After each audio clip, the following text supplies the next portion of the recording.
Ito ang Factbusters!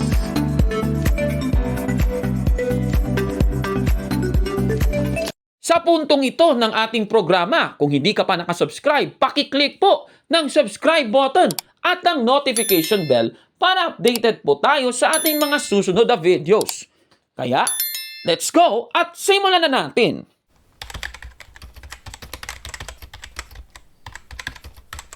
I really believe kamo way kamo gapatri sa Trinity, kami gapatri sa Trinity. So kag ang balaan naton ang Holy Trinity, ang Trinity balaan nyo na nga hindi na mabuo kundi ang pagpatihan niya ang Holy Spirit is God. Di ba tama na? So way kamo gapatri na because the only God lang gid is ang Father para sa inyo Jehovah. So my question is ang sa Genesis chapter 1 verse 2 ninyo dira sa inyo New World Translation nga kung nimo basahon wala nga basahon kung sa Hebrew bago ako magpumangkot para gusto ko nang klaro brad kay para maklaruhan ko bala kasi nga gawander ako kung aman subong sini basahon ko lang bago to ka pamangkot ng sini. Okay, Genesis 1:2 sang Hebrew text para kita damo subong mga pangya nagaguluwa ang baldrio Bihaaretz, Haita, Tuhu, Babuhu, Vehoshek, Alpini, Ihum, Berua, Elohim, Merahipet, Alpini, Hamayim. Gin-mention diri sa Hebrew text, sang Genesis 1:2, nga nakabutang is Berua, Elohim. Ang Elohim is ang iyang counterpart ng word English is God. Tapos ang Ruwa is Spirit. Pwede mo mabasa sa amon ang translation dahil sa inyong Bible. Sa Genesis 1:2. Ang English, gusto ko sa English yung basahon. Okay, sige, pwede mo. Sige, pwede. Siling diriyo. Napahuway ang Diyos sa ikapitong adlaw. Si Jehovah kang Diyos, manunugas ang langit kag duta. Lalaki kag babae sa hardin sang Eden. Ginhimo ang tao halin sa yabok, gindumilian nga kahoy sang pagkilala. Sa dos na mo gala. So chapter 1 verse 2 ang dito basa. Kay ang ibasa ko Hebrew sa Genesis 1 verse 2. Yan. Basa. Ang duta wala sing porma kag mahawan, kag madulom ang adlaw sang madalom nga kabutigan. Kag ang aktibo nga pwersa sang Dios nagagiho sa ibabaw sang katubigan. Okay. So ang nakabutang gira is active force kung sa English tama ang translation sina aktibo nga pwersa, active force. Aga mo na sa English ninyo Nang pamangkot ginbasa kag gina is ruwa dire.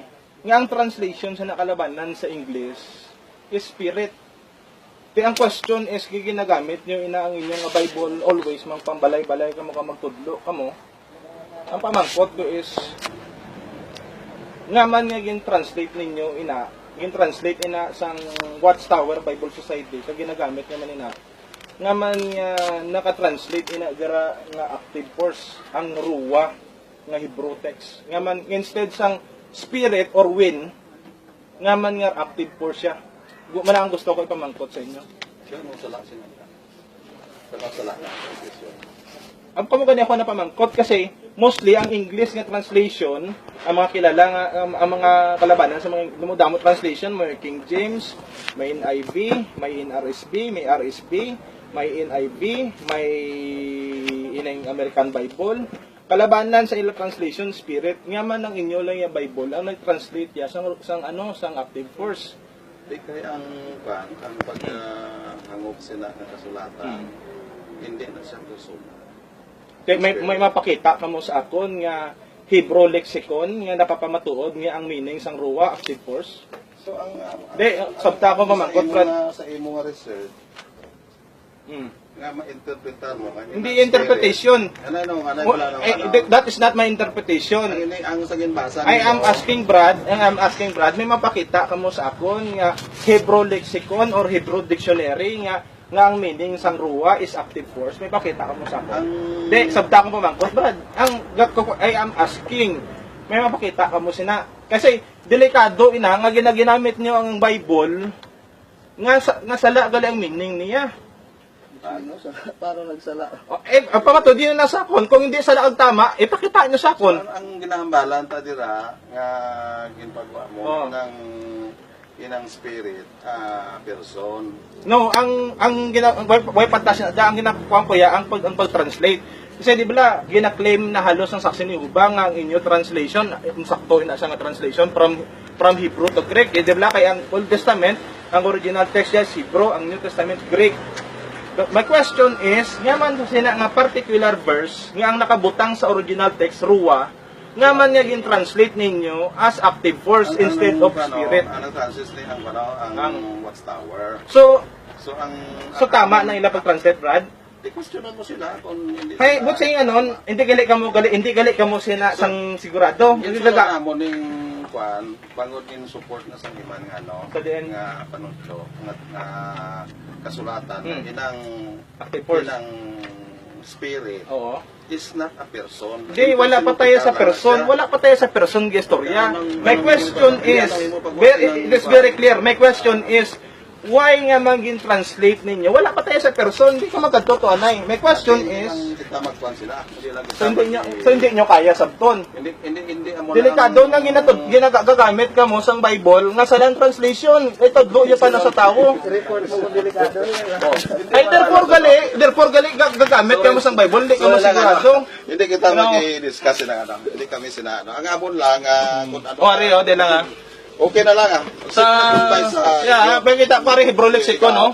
So sorry na lang kang Page ano. 334. Interesado gid nga maki-agaway kita sa mga topiko pala na magkadulong malasang discourage.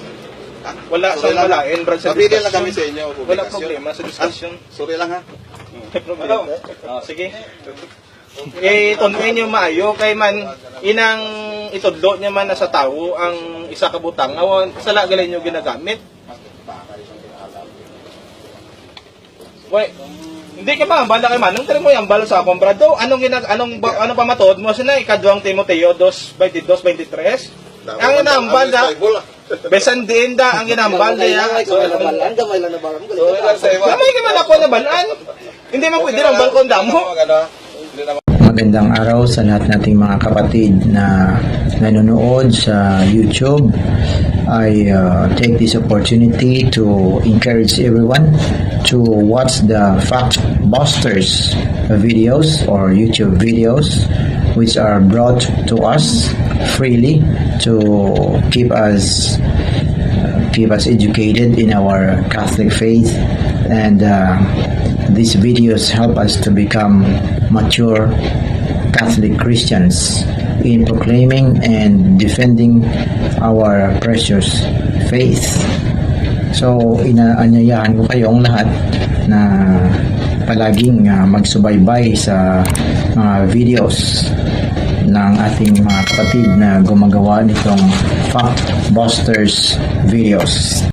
On my part, I would like to read from 1 Peter chapter 3 verses 14 to 17 na sinasabi, "But even if you should suffer for what is right, you are blessed. Do not fear what they fear. Do not be frightened." Verse 15, "But in your hearts, set apart Christ as Lord. Always be prepared to give an answer to everyone who asks you to give the reason for the hope that you have. But do this with gentleness and respect."